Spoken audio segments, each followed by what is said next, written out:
And I remember once being at the San Diego Zoo with my family, and I'm that type of person that will actually stop and listen to what the zookeepers are saying about the animals, because I find it quite fascinating. And subhanAllah, I remember the last time that I was at the zoo, I was listening to the zookeeper saying that the eagle, the bald eagle, actually has 4 times the vision of a human being, right? A human being, not any human being, a human being with perfect eyesight. And she said that if you were to hang a newspaper on a field goal post 3 football fields away, the eagle could actually read the fine print on that paper. A great white shark can detect a drop of blood in 25 gallons of water. Right? They can smell it from 3 miles away. An elephant can smell water from 3 miles away.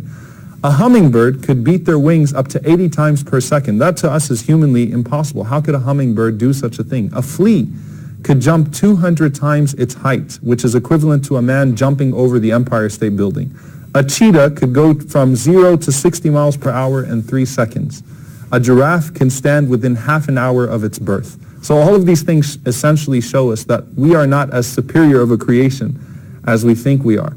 And Imam Sufyan al-Thawri, rahimahullah, had a beautiful reflection on that. Sufyan al-Thawri, he said, the only thing that we actually surpass everything around us in is our ability to properly prostrate, our ability to do sujood to Allah subhanahu wa ta'ala, to put every part of our body in sajda to Allah subhanahu wa ta'ala, in prostration, because that's why Allah created us, that's the purpose He gave to us, and that's what we are superior to the creation around us in doing. So we are limited in our own creation, and obviously, you know, the things around us are far more vast than we can possibly grasp. You know, you'll hear scientists constantly saying, you know, that there are now this many billion stars that we are sure exist, and this many billion stars. And so at this point now, scientists have come to the conclusion that there are over 300 billion stars in our galaxy, and perhaps over 1 trillion planets in our galaxy alone, right? And then you talk about the galaxies that exist outside of our galaxies, and the planets and the things that are flying around outside of outer space where we can't even see. And scientists say that the chance of 2 galaxies colliding, that's outside of what we can see, the chance of 2 galaxies colliding, where there are over 100 billion of them, is the same possibility as a fly from Paris and a fly from DC colliding. So what you should ask next is, how vast is that space that contains those 100 billion galaxies that we think exist and we can't even see?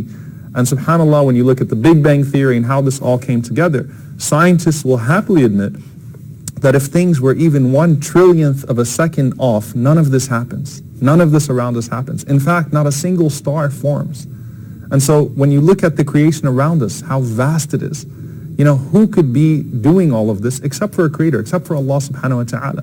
And how could we exist when scientifically there are over 200 known parameters that are necessary for a planet to support life? And every single one of them has to be perfectly met. So how could we possibly exist had it not been for a creator that put us here?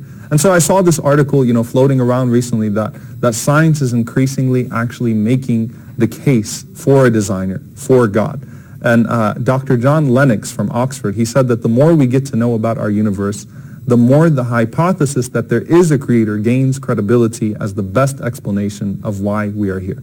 And so it has to be something, the creator has to be something that is outside of our concept of time, because obviously time is created, and time, you know, there has to be a cause and effect, and creation has to be created, and so on and so forth.